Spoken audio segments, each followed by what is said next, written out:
wabarakatuh.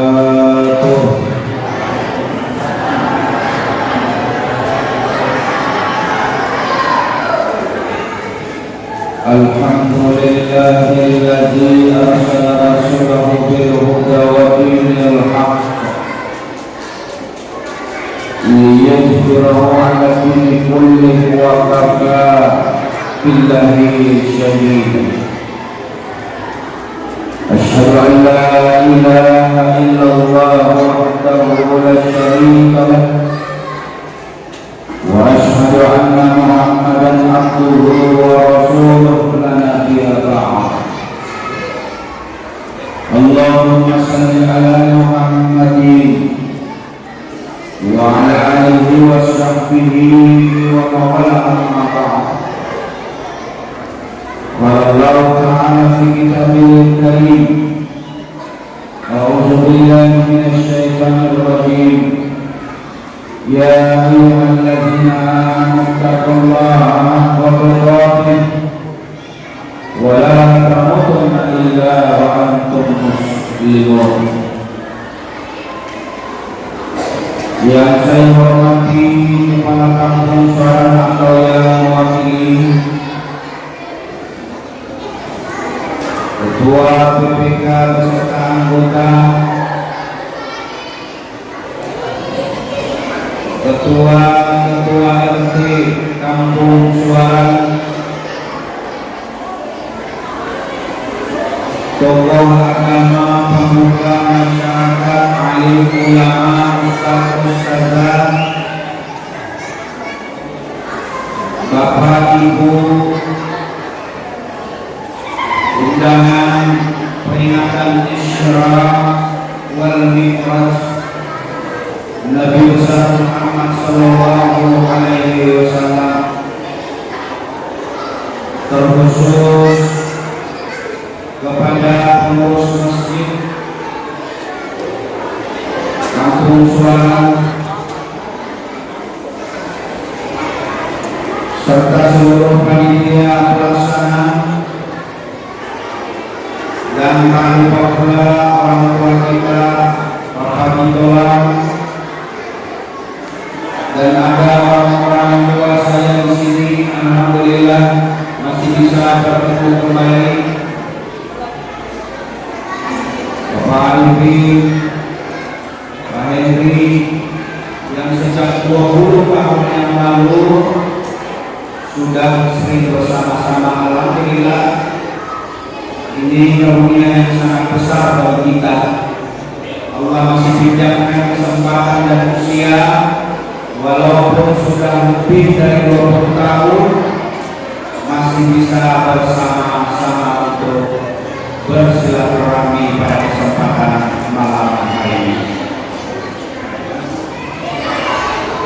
Bersyukur kita kepada Allah Subhanahu wa Ta'ala yang dengan limpahan rahmat karunia hidayahnya, pada malam hari ini kita berkumpul di sini dalam rangka niatan yang sama, memperingati Isra Mi'raj Nabi besar Muhammad sallallahu alaihi wasallam, yang mudah-mudahan dengan peringatan Isra Mi'raj pada malam hari ini ada oleh-oleh yang akan kita bawa pulang,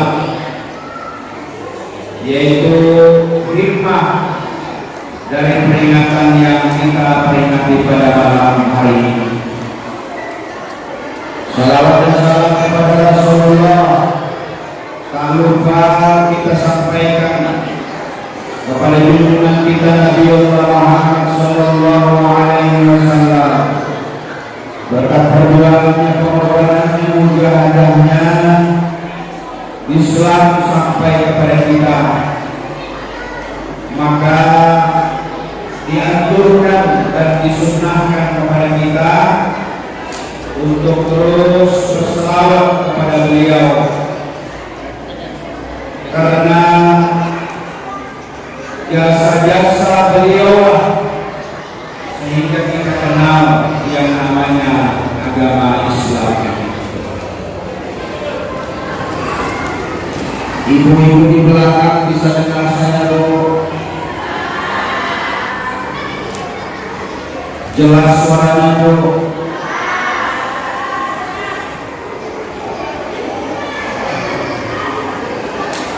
Anak-anak tuh yang di tengah bisa jelas ya? Jelas ya?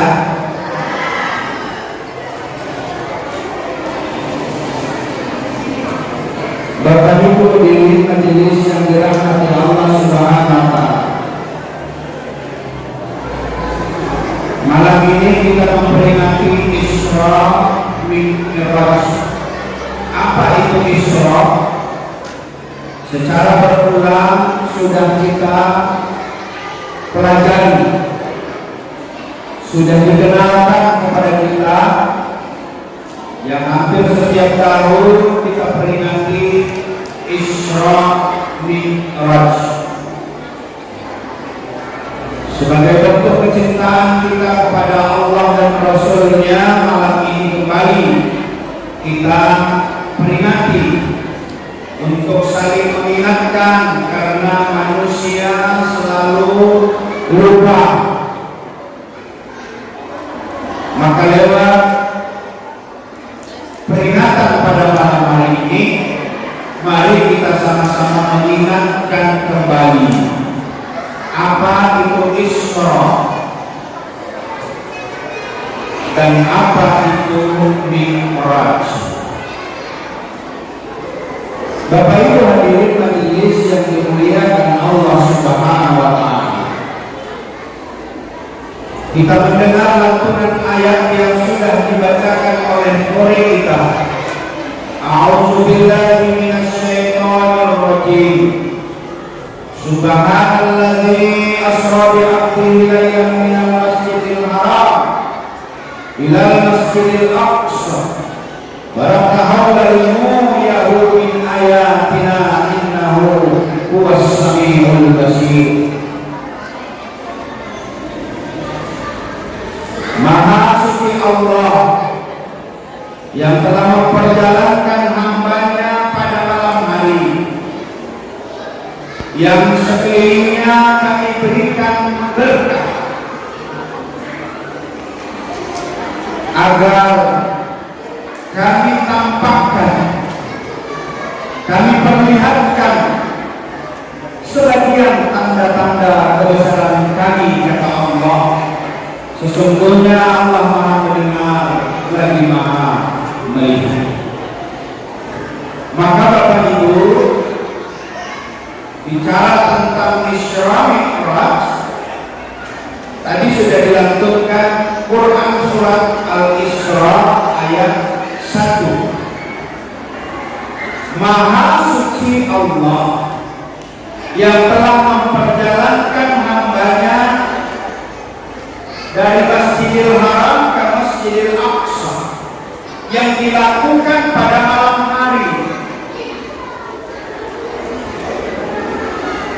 Maka kata atau kalimat yang diawali dengan kata Subhanallah ini mengandung unsur ketakjuban. Allah ini mengajarkan kepada kita, kalau sudah melihat sesuatu yang kita menjadi takjub, maka tidak lain ungkapannya Maha suci Allah. Segala apapun yang terjadi dalam kehidupan kita,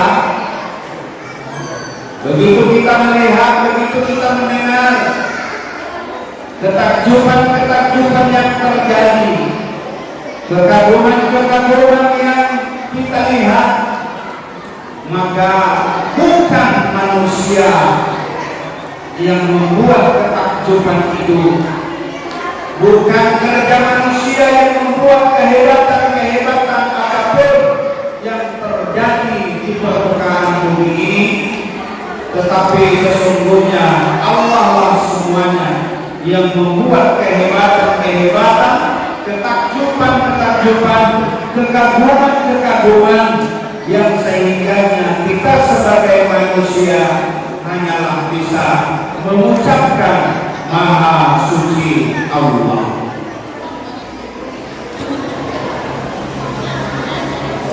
Bapak Ibu majelis yang dirahmati dirahmati Allah Subhanahu wa taala.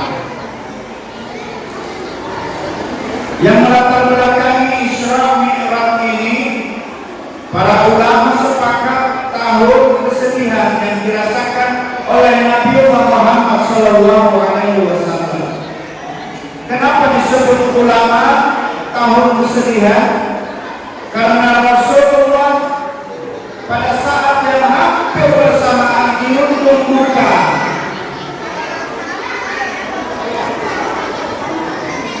saya makin kencang, anak-anak makin kuat juga. Adik-adik bisa dengar saya sayang?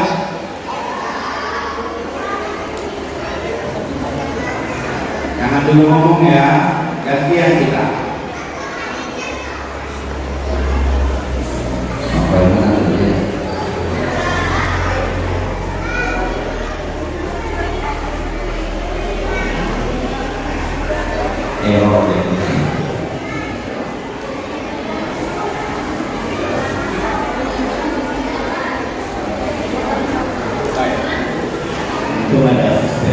Jadi yang melatar belakangi Rasulullah di Isra Mi'raj, para ulama sependapat bahwa itu merupakan tahun duka. Kenapa disebut sebagai tahun duka? Rasulullah hampir waktu yang bersamaan ditinggalkan oleh orang-orang yang dikasihi. Siapakah orang-orang dikasihi Rasulullah dalam hidupnya? Istri tercinta Siti Khadijah radhiyallahu anha. Ini istri kesayangan Rasulullah, dipanggil oleh Allah. Padahal Siti Khadijah istri pertama Rasulullah yang selalu mendampingi Rasulullah dalam keadaan suka, dalam keadaan duka, dalam keadaan apapun. Siti Khadijah selalu tampil untuk bersama-sama dengan Rasulullah Muhammad Sallallahu Alaihi Wasallam. Setiap ada ancaman, setiap ada kecaman, setiap ada kezaliman, maka yang tampil untuk menguatkan hati Rasulullah adalah istri tercintanya Siti Khadijah. Bahkan pertama Rasulullah menerima ayat di Gua Hira yang pada saat itu Rasulullah dalam keadaan takut, dalam keadaan cemas, ketika dia menerima pertama kali wahyu yang disampaikan oleh malaikat Jibril yang kita kenal dengan surat Al-Alaq, Iqra bismi rabbikal ladzi khalaq, khalaqal insana min 'alaq, Iqra wa rabbukal akram alladzi 'allama bil qalam, 'allamal insana ma lam ya'lam. Ketika Rasulullah menerima wahyu pertama ini, beliau ketakutan, kedinginan, penuh dengan kecemasan dan kekhawatiran. Pulanglah Rasulullah dari Gua Hira, lalu kemudian dia ke rumah.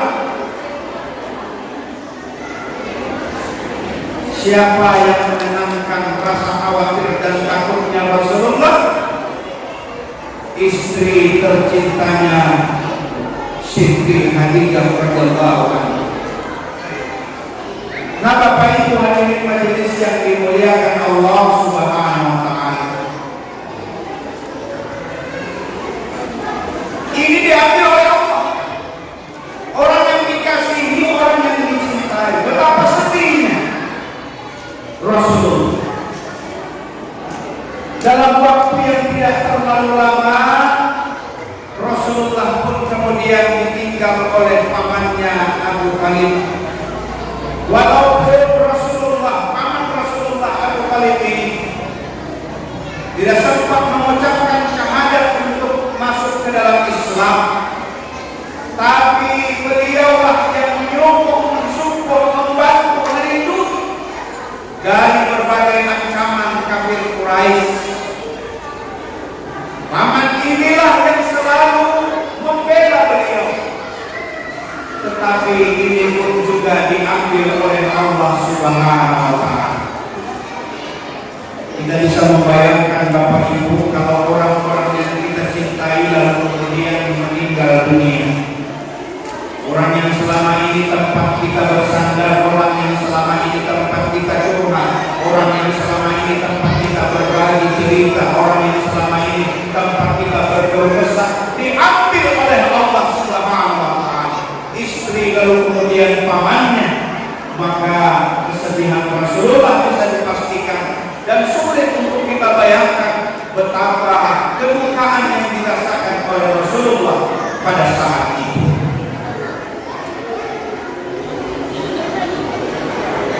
Bapak Ibu majelis yang dirahmati Allah Subhanahu wa Ta'ala, Rasulullah tidak berputus asa di tengah kedukaannya setelah ditinggal oleh istri dan pamannya Abu Thalib. Dia tetap semangat untuk berdakwah. Dia semangat untuk menyampaikan risalah Islam kepada kafir Quraisy, kepada umat pada waktu itu.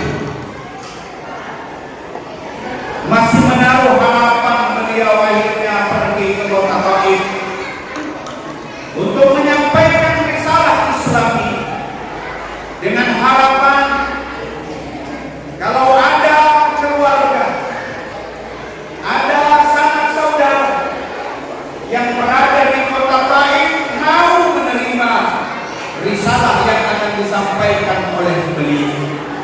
Tapi majelis yang dirahmati Allah Subhanahu wa Ta'ala, begitu Rasulullah pergi ke negeri Taif, ke kota Taif menyampaikan dakwah ini, bukan sambutan yang dilakukan oleh orang-orang Taif, tapi beliau disambut dengan cacian, makian, hinaan, dizalimi Rasulullah, dilempar dengan kotoran, dilempar dengan batu, menetes darah beliau. Itu yang dirasakan oleh Rasulullah ketika dia menaruh harapan kalau dakwahnya diterima di kota Taif pada waktu itu. Sampai-sampai Bapak Ibu, malaikat Jibril itu gregetan melihat perlakuan penduduk Taif kepada Rasulullah. Saking gregetannya malaikat Jibril, lalu kemudian malaikat Jibril menawarkan kepada Rasulullah, "Ya Nabi Allah, ya Rasulullah, ini penduduk negeri Taif terlalu banget ini. Bukannya menyambut dakwahnya, tapi justru ditantang, dizolimi, dihina, diusir, dilempari dengan kotoran hewan, dilempari dengan batu sampai mengalir darah beliau." Malaikat Jibril greget melihatnya. Paham Bu yang greget itu ya? Bu, paham Bu greget? Paham? Saking gregetannya malaikat Jibril, dia tawarkan, "Ya Rasulullah, kalau engkau mau, ini gunung Uhud aku pindahkan ke negeri Taif, lalu aku dudukkan di sana, selesai mereka." Tapi apa kata Rasulullah? Jangan Jibril.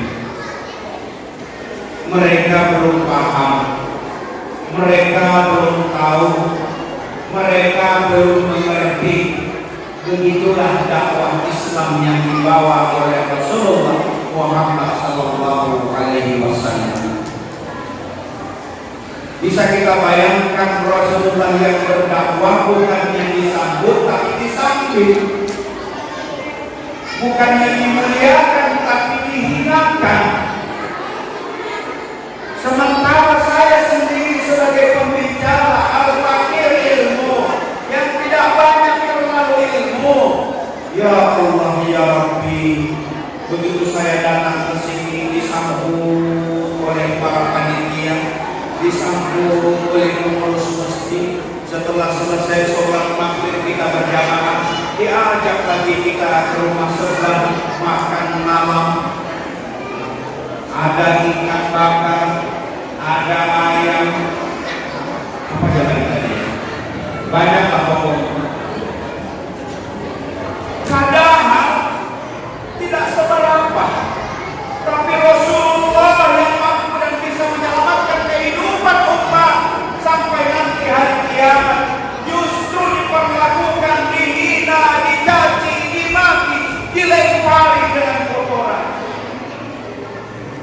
masih saja Rasulullah memperlihatkan bagaimana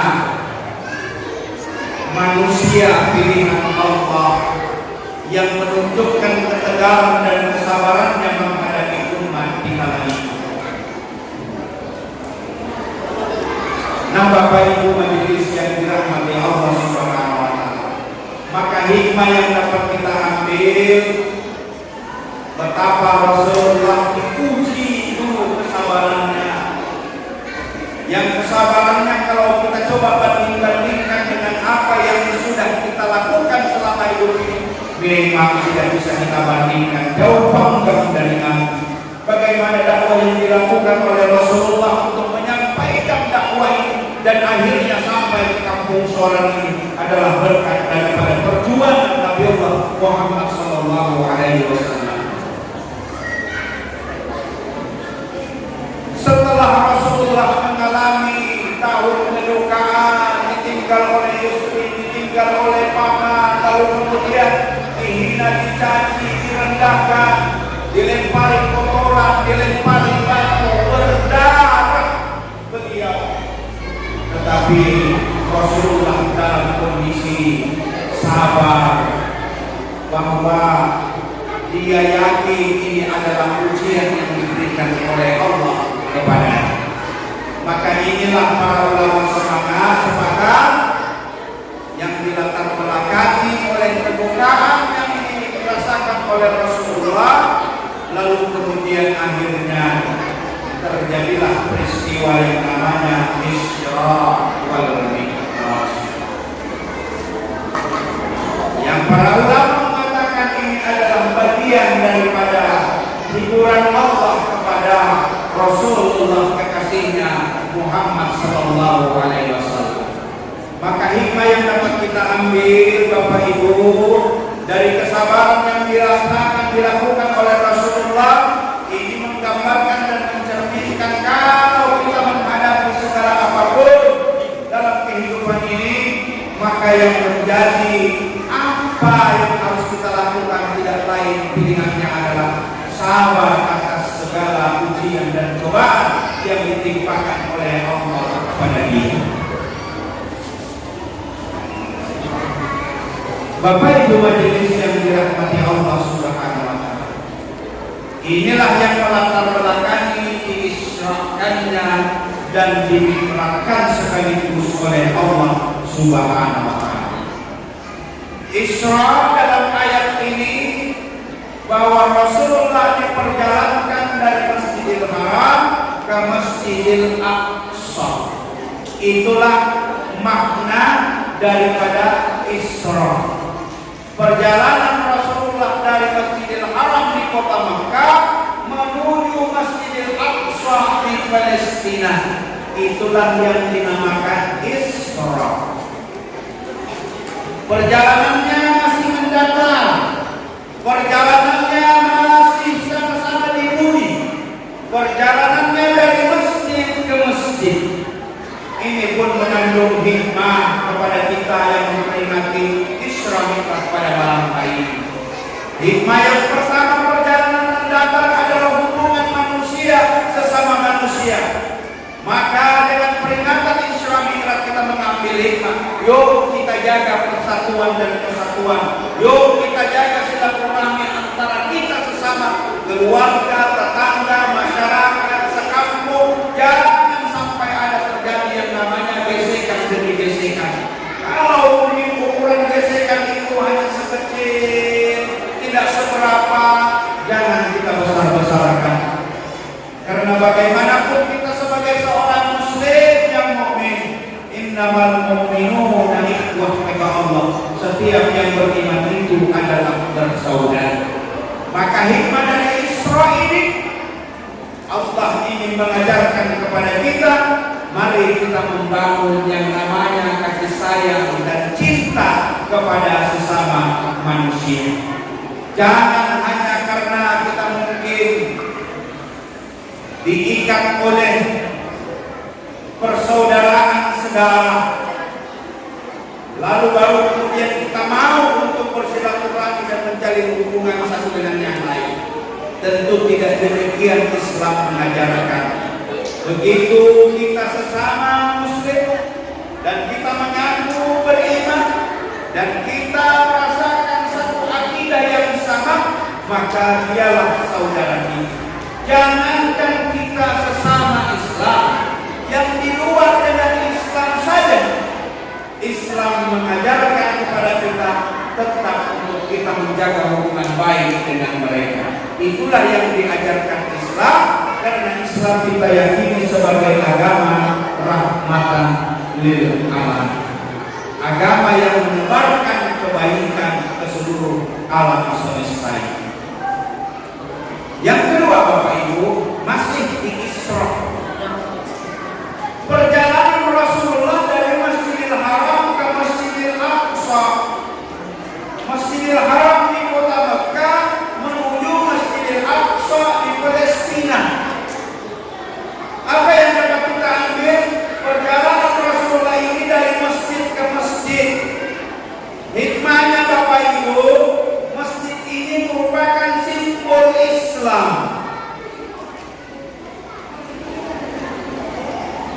Yang dia ingin mengatakan kalau Islam itu jangan jauh-jauh dari masjid, berakrab-akrab dengan masjid. Karena orang yang biasa dan terus terpaut hatinya kepada masjid, insya Allah dia pelan-pelan berupaya untuk memperbaiki agamanya. Kalau orang sudah jauh-jauh dari masjid, maka akan sangat sulit pula untuk memperbaiki agamanya. Karena di masjid ini bukan hanya sebatas tempat sujud dan rukuknya kita kepada Allah Subhanahu wa Ta'ala, tapi akan dilakukan ta'lim muta'allim, ajar mengajar, saling memberi, saling memberikan nasihat, saling belajar satu dengan yang lain, saling bersilaturahim satu dengan yang lain. Maka simbol Islam ini adalah masjid. Dulu di era tahun 2000 ke bawah, yang sempat menyaksikan masjid kita ini, yang hanya kecil, yang hanya kayu, yang hanya tidak bisa kita banding-bandingkan dengan hari ini. Begitu Bapak-Bapak yang sudah ada di suara di tahun 2000 ke bawah, 90 sampai 2000, dia akan bisa merasakan betapa kesyukurannya hari ini. Masjid dulu banyak, ada seorang simpang di sini, ada kemudian BTRH, ada kampung di suara kampung. Itu majelisnya, ya Allah ya Rabbi, semangatnya luar biasa. Dulu setiap hari malam Jumat bergilir yasinan, bergilir majelis taklim. Di Jumat hari ini di suara simpang, di Jumat kemudian nanti di suara kampung, di Jumat berikutnya baru nanti di Masjid TRH. Itu sejak tahun 90-an sampai 2000 yang biasa merasakan itu sangat-sangat indah suasananya kita di dalam belajar agama. Hari ini Bapak Ibu coba kita saksikan masjid-masjid kita, alhamdulillah. Tidak ada alasan bagi kita untuk tidak mau ke masjid. Apalagi ada juga di tengah ini oleh Bapak Ustaz Muhammad ada surau. Alhamdulillah beberapa minggu lalu juga melakukan peringatan Nasional Mitra. Artinya Bapak Ibu, hikmah Isra ini bagaimana diajarkan oleh Rasulullah, perjalanannya dari masjid ke masjid ingin menanamkan dan memahamkan kepada kita umat Islam jangan jauh-jauh dengan masjid. Kadang-kadang kita itu repot, kalau sudah pengurusnya berganti, pengurus yang lama susah untuk ke masjid. Tapi bukan di suara, ya, di tempat lain maksud saya. Jadi kalau sudah pengurusnya ganti, diganti yang lain, pengurus lain mengenggan ke masjid. Saya nggak tahu juga apa ini penyebabnya. Ya. Jadi cintai masjid, makmurkan masjid. Rasulullah mengajarkan bagaimana dia berjaga Masjidil Haram ke Masjidil Aqsa. Di Masjidil Aqsa peristiwa spektakuler terjadi di mana Rasulullah memimpin sholat dari seluruh para nabi dan rasul yang pernah diutus oleh Allah Subhanahu wa Ta'ala. Ini sebagai isyarat dan sekaligus hikmah kepada kita bahwa risalah yang dibawa oleh Rasulullah yang disebut sebagai Khatamul Anbiya, sebagai penutup para nabi, adalah penyempurna risalah-risalah sebelum daripada Rasulullah Sallallahu Alaihi Wasallam.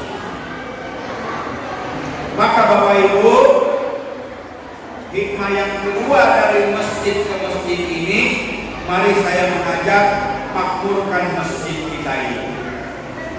Dulu orang-orang tua kita cukup dengan lampu tembok, rajinnya ke masjid.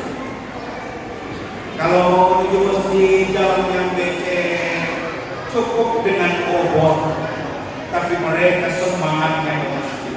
Nah, kalau hari ini ada aspal yang mulus, ada kipas angin yang membuat kita sejuk, ada mikrofon yang kencang suaranya, ada ambal yang empuk, tidak ada lagi alasan bagi kita untuk jauh-jauh dari masjid.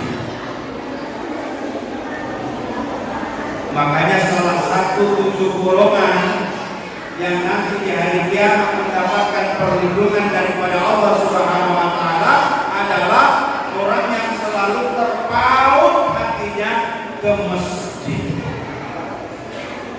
Nah Bapak Ibu, mudah-mudahan setiap kita, khususnya laki-laki, mari kita makmurkan masjid ini. Lalu kemudian peristiwa besar juga ketika Rasulullah sebelum dimi'rajkan, malaikat Jibril menawarkan 2 minuman susu dengan khamar, Bapak Ibu.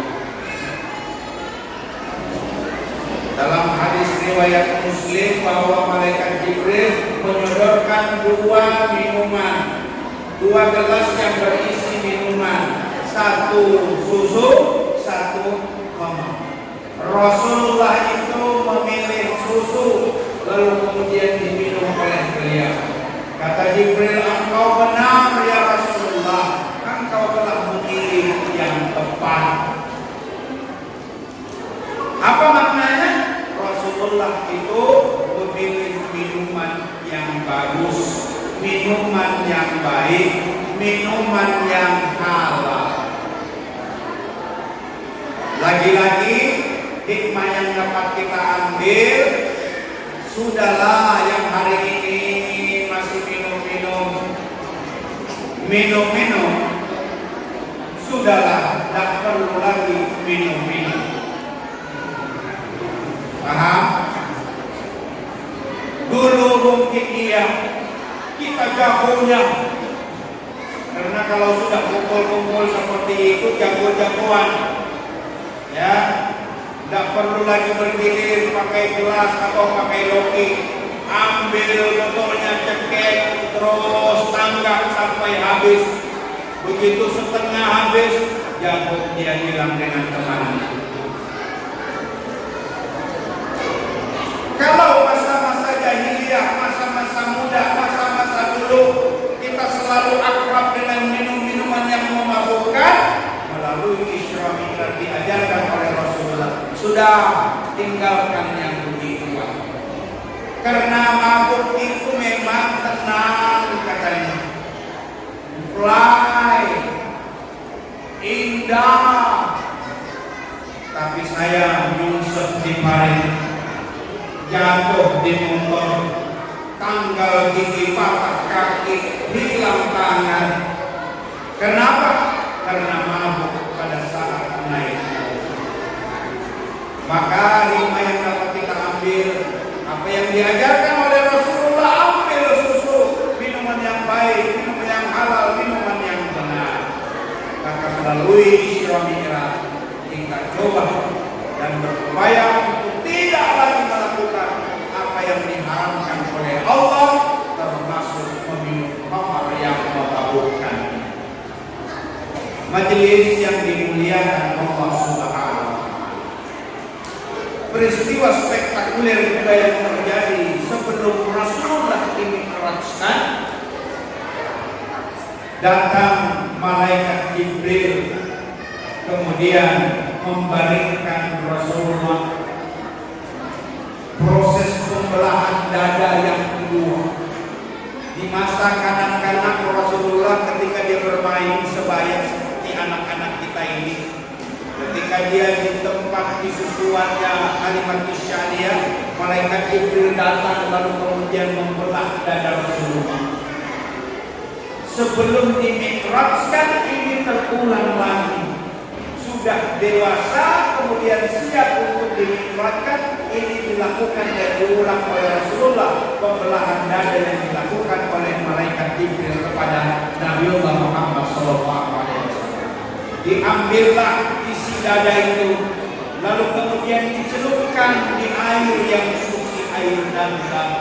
Dibersihkan, disucikan hati Rasulullah, diangkat yang namanya kotoran-kotoran jiwa, kotoran-kotoran hawa, diangkat dan dibersihkan oleh malaikat Jibril, mengisyaratkan hikmah yang terkandung di dalamnya ketika kita ingin berangkat menuju dan melakukan kebaikan-kebaikan, maka yang terlebih dahulu bersihkan hati kita, Bapak Ibu.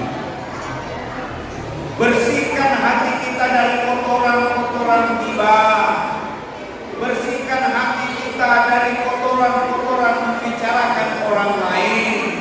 Bersihkan hati kita dari membicarakan keburukan orang lain. Fokus hati kita hanya tertuju kepada mencari keridhaan Allah Subhanahu wa Ta'ala. Nah, Bapak Ibu hadirin majelis yang dirahmati Allah Subhanahu wa Ta'ala. Setelah Isra ini dilakukan, lalu kemudian Rasul melanjutkan yang namanya Mi'raj. Kalau tadi Isra itu dari Masjidil Haram di kota Makkah ke Masjidil Aqsa di kota Palestina, setelah selesai prosesi semua terjadi di dalam Isra itu, barulah kemudian Rasulullah dimi'rajkan Allah. Mi'raj itu ketika Rasulullah diangkat ke langit 1, ke langit 2, 3, 4, 5, 6, dan 7, lalu kemudian sampai di ujung akhir daripada langit yang disebut dengan Sidratul Muntaha, itulah yang disebut dengan Mi'raj. Paham, Bu? Bu, saya ulang. Kalau Isra itu adalah perjalanan Rasulullah dari Masjidil Haram ke Masjidil Aqsa, dari kota Makkah ke kota Palestina, tetapi begitu dia Mi'raj dari Masjidil Aqsa, Allah mengangkat Rasulullah dari langit 1, 2, sampai 7, lalu kemudian sampai kepada Sidratul Muntaha, bertemu dengan Allah Subhanahu wa Ta'ala. Itu yang namanya Mi'raj. Paham, Bu? Bu?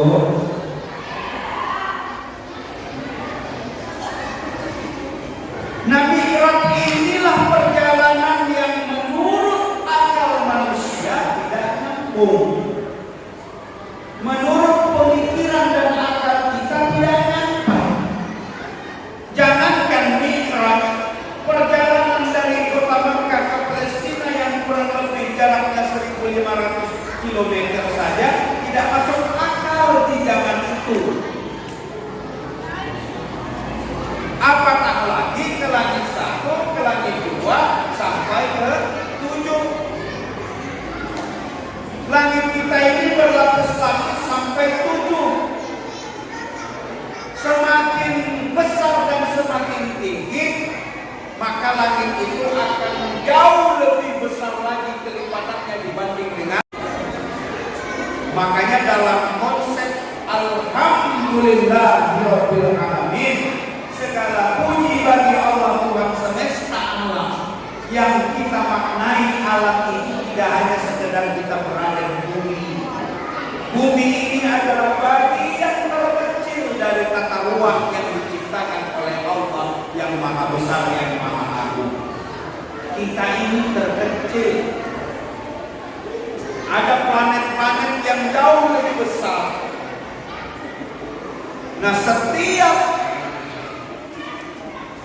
tingkatan langit pasti akan jauh lebih besar, menandakan dan membuktikan inilah yang kata Allah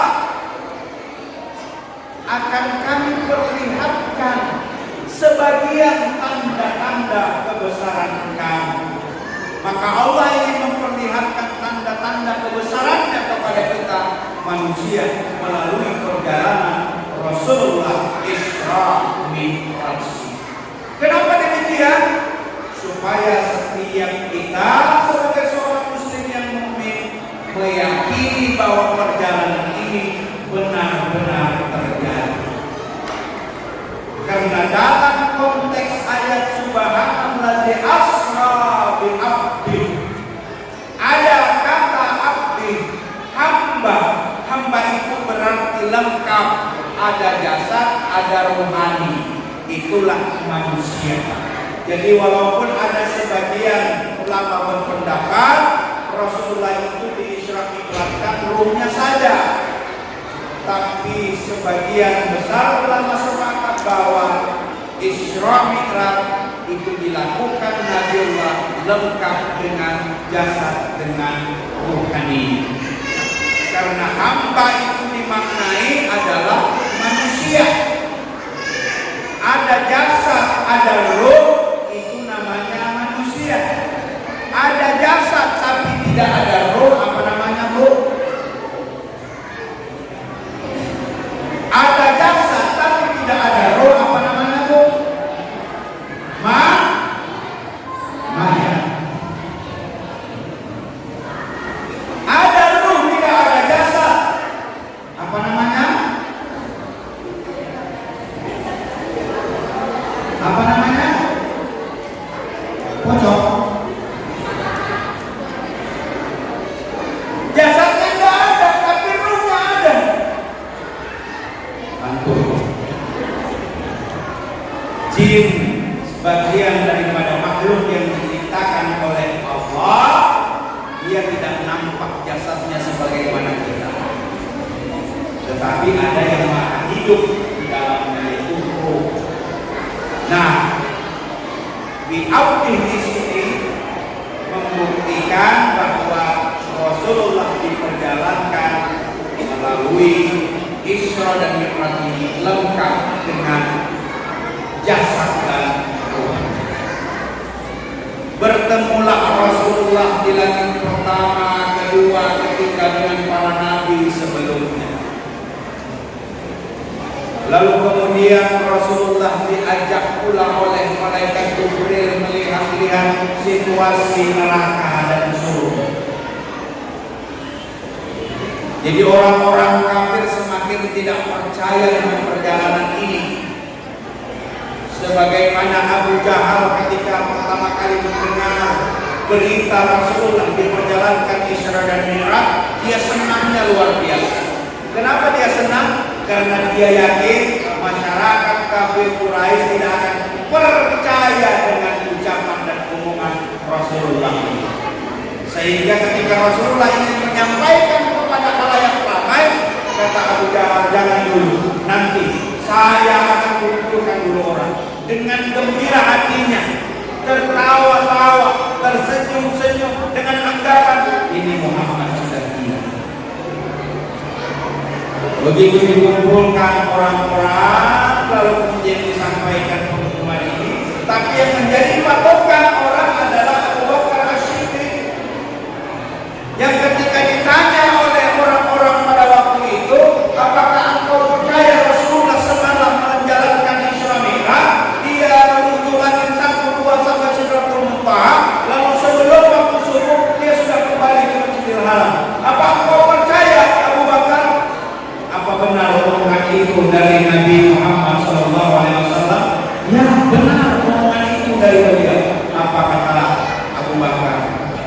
sekiranya benar dan menurutnya Rasulullah yang mengucapkan dan menyampaikan berita itu, lebih daripada itu omongannya, aku percaya kata Abu Bakar. Itu yang membuat tidak lagi percaya diri orang-orang kafir Quraisy, karena Abu Bakar sudah menyatakan kalau Rasulullah yang mengucapkan itu, lebih daripada itu omongannya, saya percaya.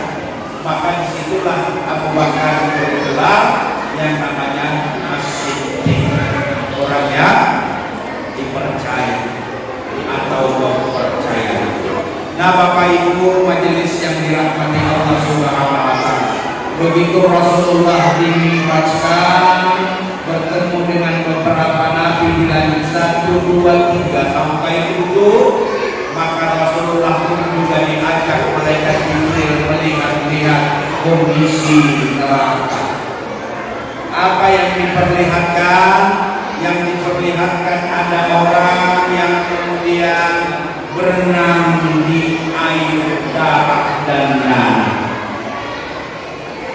Rasulullah menanyakan, ini ada apa gerangan Jibril? Orang yang berenang di air darah dan nanah ini. Kata Jibril, itulah umatmu yang suka dan doyan makan buah riba. Berenang dia di air darah, berenang dia di air darah yang penuh dengan nanah. Rasulullah menanyakan, itulah umatmu yang suka dan doyan dengan buah riba. Kita selalu berupaya untuk tidak terjebak kepada hal-hal yang sifatnya riba babat. Berjalan lagi ada yang dilihat oleh Rasulullah, orang yang kemudian memikul kayu. Yang memikul kayu itu dimuat sebanyak-banyaknya, diangkut sekuat-kuatnya, bertambah berat, semakin berat, masih saja dia muat terus kayu itu. Apa kata Rasulullah kepada Jibril? Ya Jibril, ini orang sudah penuh angkutannya, pikulannya, kenapa masih ditambah-tambah ya Jibril? Sengsara dia mengangkat kayu itu, terseok-seok dia, menangis, menderita dia. Kata malaikat Jibril, itulah Rasulullah umatmu yang masa hidupnya dia diberikan tawaran amanah yang satu dia terima, amanah yang dua dia terima, amanah yang tiga dia terima, amanah yang empat dia terima. Dia terima semua amanahnya. Perkara apakah amanah itu bisa dijalankan atau tidak bukan persoalan. Yang penting amanah dia tanggung, dia ambil, dia terus manfaatkan amanahnya, tetapi tidak dijalankan apa yang menjadi amanah yang sesungguhnya. Maka gambaran di neraka orang-orang seperti ini mau saja menerima amanah tapi tidak bisa menjalankan, dia tumpuk berat kayu pikulan yang membuat dia tersiksa selama-lamanya di neraka. Selain di neraka, Rasulullah pun diajak oleh Jibril jalan-jalan ke neraka, ke surga. Begitu dia melintas di surga, ada orang yang kemudian menanam padi. Begitu ditanam tumbuh padi, dipanen padi itu. Setelah dipanen muncul lagi buahnya, dipanen terus menerus, panen tidak berhenti. Ya Jibril, asik banget ini orang. Dia tanam tumbuh terus dia panen, dia dapatkan terus. Begitu panen dia dapatkan terus. Kenapa ini Jibril, ini orang kenapa Jibril? Enak sekali.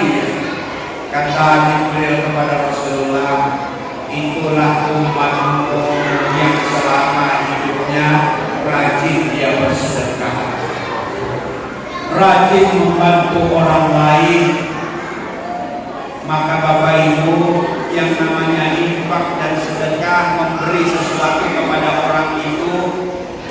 lazimkan untuk ringan tangan kita membantu. Jangan jadi orang pelit sekali. Bolehlah kalau mungkin sekedar untuk menjaga persiapan.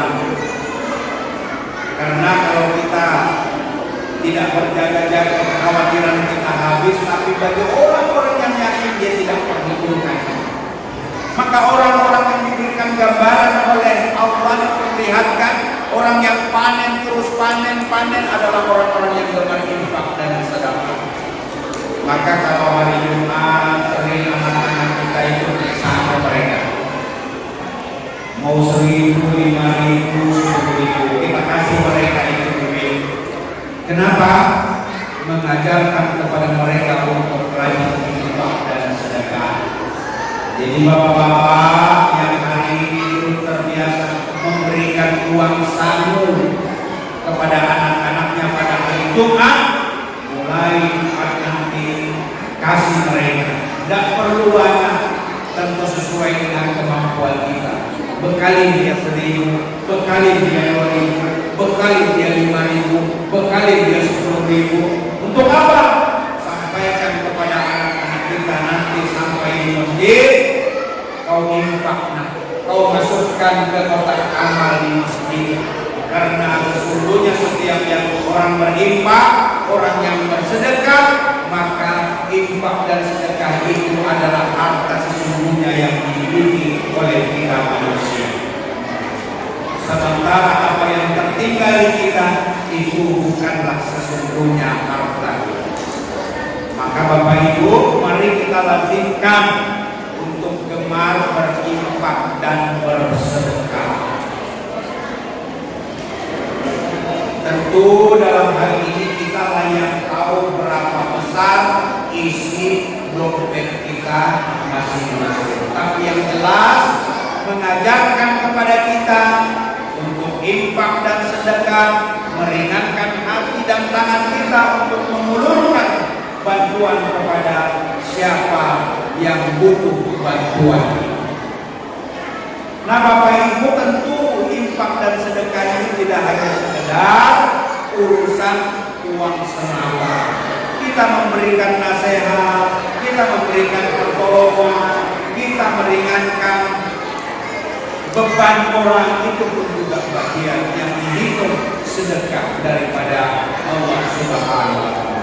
Majelis yang dirahmati Allah Subhanahu wa Ta'ala, banyak lagi kisah-kisah atau bagaimana Rasulullah melihat selama dalam perjalanan sebagai ibrah dan pelajaran bagi kita untuk mengambil hikmah dari Isra Mi'raj ini. Nah Bapak Ibu, majelis yang dirahmati Allah Subhanahu wa Ta'ala, sampailah Rasulullah ke Sidratul Muntaha, di mana Rasulullah bertemu dengan Sang-Roh Allah Subhanahu wa Ta'ala. Tak perlu kita bayangkan bagaimana bertemunya dia, tetapi yakinilah bahwa terjadi dialog antara Rasulullah dengan Allah Subhanahu wa Ta'ala. Yang ketika Jibril sampai pada satu tempat yang dia tidak bisa mengikuti Rasulullah, bayangkan ini, seorang malaikat Jibril begitu ingin bertemu dengan Allah, lalu kemudian ke Sidratul Muntaha, Jibril tidak ikut serta. Ini sebagai bukti gambaran manusia itu bisa melebihi kemuliaan malaikat. Sebagaimana yang kata Allah, ketika manusia itu berbuat baik, melakukan amal-amal ibadah, maka dia bisa melebihi kemuliaan malaikat. Tapi ingat, ketika manusia lalai tanpa ukur, kemudian tidak taat kepada Allah Subhanahu wa Ta'ala, apa yang dikatakan Allah, summa radadnahu asfala safilin. Manusia bahkan lebih hina, lebih rendah daripada hewan. Kalau sudah manusia tidak menggunakan akal pikirannya untuk berupaya taat kepada Allah Subhanahu wa Ta'ala. Sampailah Rasulullah di langit yang ketujuh, kemudian melanjutkan ke Sidratul Muntaha. Rasulullah sempat bingung, berkata apa untuk mengetuk pintu langit bertemu dengan Sang Rob Allah Subhanahu wa Ta'ala. Dalam riwayat itulah yang sampai dengan saat ini yang diabadikan melalui sholat kita di dalam 5 waktu. At-tahayyatul mubarakatus salawatut tayyibatillah. Kesempurnaan, kekuasaan, keagungan hanyalah kepunyaan Allah Subhanahu wa Ta'ala. Seperti itulah Rasulullah mengetuk pintu langit untuk bertemu dengan Allah Subhanahu wa Ta'ala. Lalu kemudian Allah pun menjawab, At-tahayyatul mubarakatuh salawatut tayyibatillah. Assalamu alayka ayyuhan nabiyyu wa rahmatullahi wa barakatuh. Itu yang menjadi jawaban Allah. Keselamatan pula kembali kepada Rasulullah Muhammad SAW. Lalu dijawab lagi oleh Rasulullah, wa ala alihi ibadillahis shalihin. Maka kesempurnaan, kebahagiaan, keselamatan itu bukan hanya Rasulullah, ternyata Rasulullah mengikutkan kita orang-orang yang soleh, orang-orang yang beramal ibadah. Itulah Bapak Ibu yang diabadikan di dalam pelaksanaan ibadah sholat kita. Rasulullah itu tidak dengan sendirinya dia mau selamat, tapi dia masukkan wa ala alihi ibadillahi sholihin, hamba-hamba yang soleh, hamba-hamba yang taat. Maka ketika kita sujud dan rukuk kepada Allah, itulah bagian daripada nikmatnya kita sebagai seorang muslim kepada Allah Subhanahu wa Ta'ala. Maka Bapak Ibu, inti daripada hikmah Isra Mi'raj ini bagaimana kita menjadi hamba yang taat kepada Allah Subhanahu wa Ta'ala melalui sujud dan rukuknya kita kepada Allah Subhanahu wa Ta'ala. Berapa yang diperintahkan oleh Allah kepada Nabi, ternyata dalam riwayat itu yang diperintahkan 50 kali dalam sehari semalam. Kebayang tidak Bu kalau kita sholat 50 kali dalam sehari semalam. Kita sehari semalam cuma 24 jam. Maka dalam riwayat itu Rasulullah begitu ingin turun ke bumi, ketemu dengan Nabi Musa di langit ke-6. Dipanggil, ya Rasulullah Muhammad sallallahu alaihi wasallam, apa yang telah engkau bawa dari Tuhanmu? Sholat 50 kali dalam sehari semalam. Dalam riwayat diceritakan berbolak-balik ketika bertemu dengan Nabi Musa. Nabi Musa itu menyuruh Rasulullah, minta lagi dengan rohmu untuk dikurangi. Sampailah akhirnya berbolak-balik dikurangi, akhirnya menjadi 5 kali dalam sehari semalam. Begitu terakhir 5 kali ini melewati Nabi Musa menanyakan lagi, bagaimana sudah dikurangi Tuhanmu? Sudah, berapa 5? Kalau masih 5, oh kembali lagi dengan Tuhan. Nabi Musa menyuruh lagi kembali. Tapi apa kata Rasulullah? Sudah terlalu banyak aku memberikan keringanan oleh Allah. Yang 50, 45, 43, 5, 30, 25, 20, 15, 10. Sudah banyak kata Rasulullah. Malu aku dengan Tuhan yang sudah minta berulang-ulang. Ini juga isyarat bagi kita Bapak Ibu. Kalau kita sudah minta ke orang itu cukuplah sekali, cukuplah 2 kali, cukuplah 3 kali, jangan terlalu berkali-kali. Diajarkan oleh Rasulullah, malu aku dengan roh yang sudah minta diberikan keringanan, diberikan kekurangan, maka aku bawa ini yang 5 kali. Walaupun 5 kali ini nilainya kata Allah sama dengan 50 kali. Karena apa? Di dalam ajaran Islam sekali melakukan kebaikan itu diberikan ganjaran 10 kali. Berarti kalau kita melakukan 5 kali, kalikan 10 tetap nilainya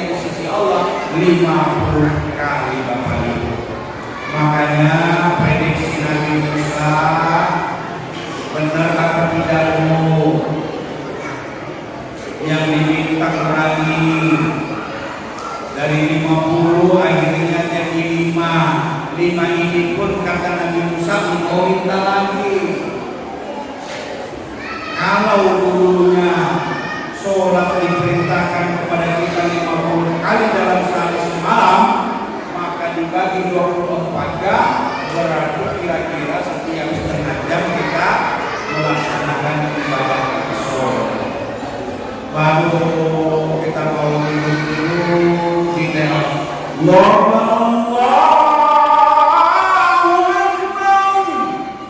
azan berkumandang, baru kita rasa parah melihat di sawit, kita ke belakang rumah, hayya 'alas shalah,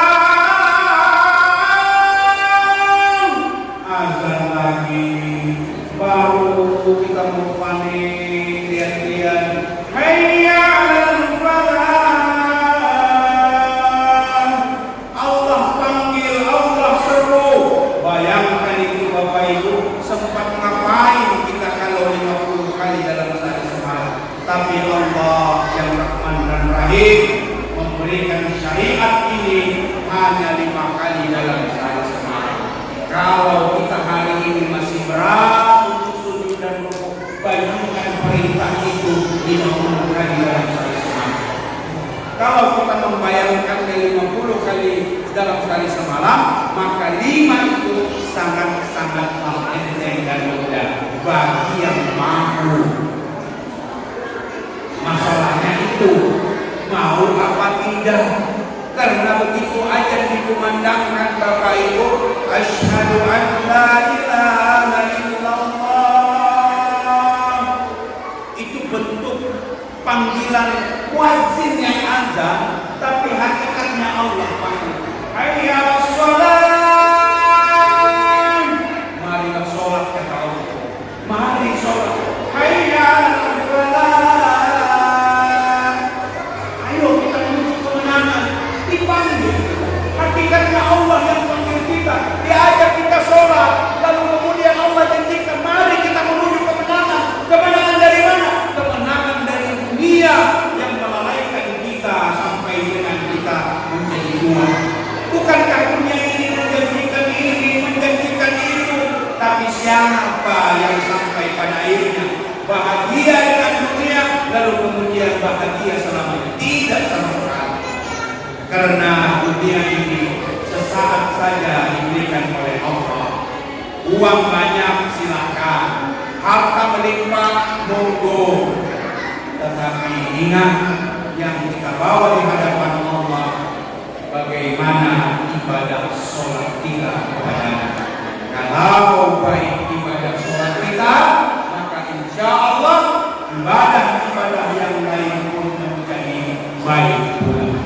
Makanya dari sekarang Bapak Ibu, azamkan dalam hati kita, niatkan dalam hati kita, jangan ya Allah Engkau aku jadikan menjadi hamba yang lalai terhadap sholat.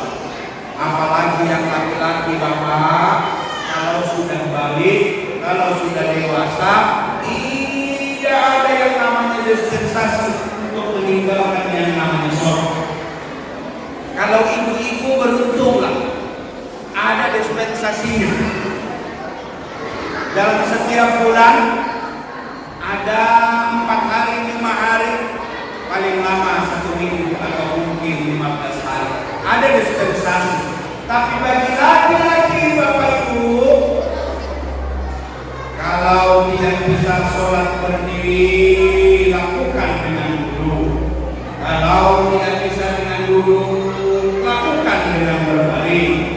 Kalau dengan berbaring tidak bisa, lakukan dengan isyarat. Kalau juga dengan isyarat sudah tidak bisa, mari kita sama-sama sholatkan dia. Terakhir, berdiri sudah tidak bisa, duduk tidak bisa, berbaring tidak bisa, isyarat tidak bisa. Isyarat itu Bapak Ibu hanya dengan gerakan. Bisa dengan gerakan mulut, dengan hati, itu gerakan. Coba bayangkan kalau kita mau beribadah kepada Allah hanya sampai waktu itu saja. Ya Allah, menderitanya kita ingin mengangkat takbir Allahu Akbar, tidak mampu sudah. Kenapa? Boleh jadi kita sakit boleh jadi kita macam-macam sehingga sulit untuk kita mengerjakan. Maka hari ini yang kita masih sehat, hari ini yang masih kita tegak, manfaatkan untuk kita sholat kepada Allah Subhanahu wa Ta'ala. Niatkan baik-baik, mumpung waktu masih diberikan oleh Allah. Mari kita tingkatkan kualitas dan kuantitas ibadah kita. Ya Ustaz, kepengen juga saya sholat, tapi aku belum ngerti, belum tahu apa bacaan-bacaannya. Yang penting kita mau.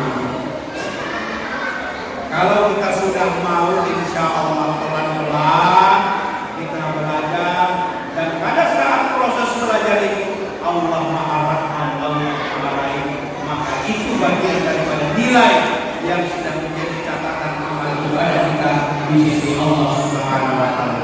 Karena sholat kita hari ini Bapak Ibu kadang-kadang memang belum terlalu nyambung, tapi nggak apa-apa, yang penting kita mau dulu. Persoalannya di kita itu kadang-kadang tidak mau, karena orang yang sudah melaksanakan sholat saja itu butuh perjuangan.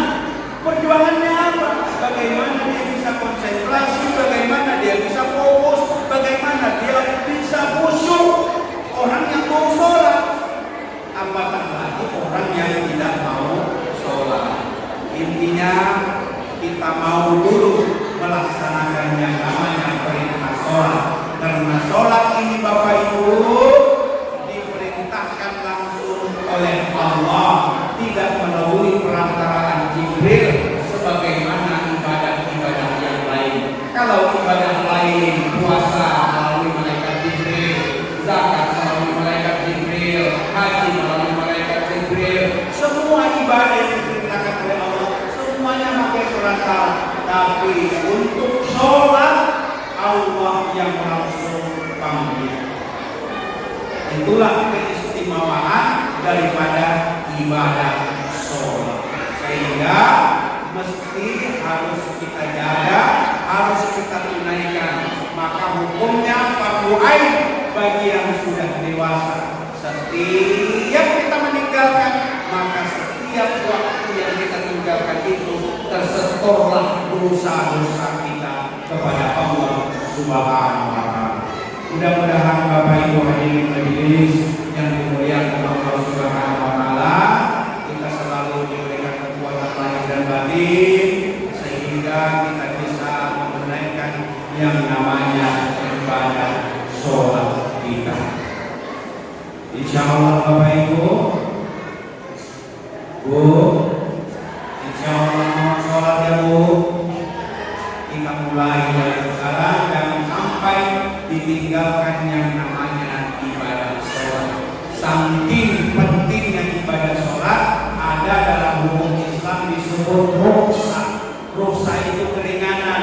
Kalau kita dalam perjalanan jauh, saking tidak boleh meninggalkan, boleh kita jamak dan qasar. Saking apa? Saking yang namanya kita tidak boleh meninggalkan yang namanya ibadah sholat. Demikian Bapak Ibu apa yang dapat saya sampaikan melalui kegiatan dan peringatan kita pada malam hari ini. Lebih kurangnya saya mohon dimaafkan. Wabillahi taufiq wal hidayah. Assalamualaikum warahmatullahi wabarakatuh.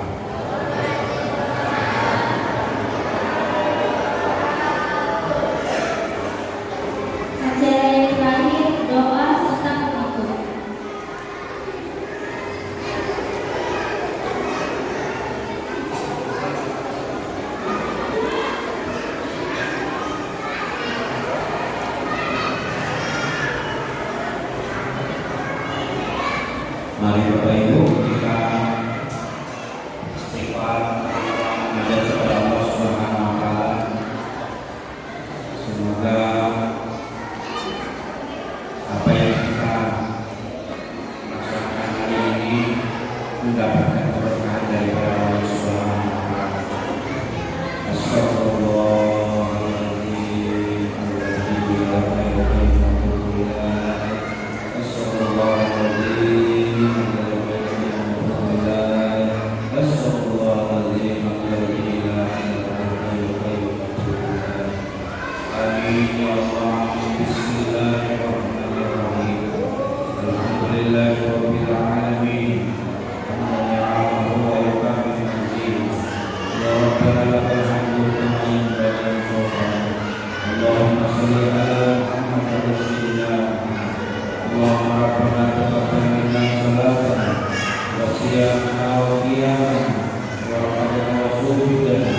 وتقوى إن شاء الله يا رب العالمين.